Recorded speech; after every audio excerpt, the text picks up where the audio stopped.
18h09, direction les États-Unis, où c'est un pays entier qui se mobilise pour la sauvegarde du droit à l'avortement. 450 cortèges prévus d'est en ouest, en passant par Washington DC, New York, Chicago, Los Angeles. À l'origine, une décision de la Cour suprême qui pourrait intervenir dans les prochains jours et qui remettrait en cause une jurisprudence de 1973. Nicolas Pinault, vous êtes à New York pour Europe 1. C'est un tsunami sociétal contre lequel l'Amérique défile aujourd'hui.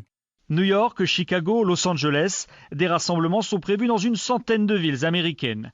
À Washington, le cortège s'élancera dans une demi-heure et traversera la capitale pour se rendre jusqu'aux marches de la Cour suprême, juste à côté du Congrès américain. À l'appel du planning familial et d'autres associations, les manifestants veulent mettre la pression sur la plus haute juridiction du pays qui pourrait remettre en cause la légalité de l'avortement.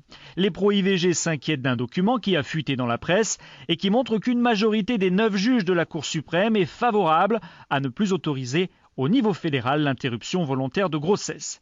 Ici, contrairement à la France, chaque État décide des conditions plus ou moins restrictives pour avorter, mais le principe même de l'avortement est sacralisé depuis 40 ans. Eh bien, si la Cour suprême annule une de ces décisions, des États conservateurs comme le Mississippi, la Louisiane ou le Texas auraient désormais le droit d'interdire tout simplement l'IVG sur leur territoire. Merci Nicolas Pinault, correspondant d'Europe 1 aux États-Unis.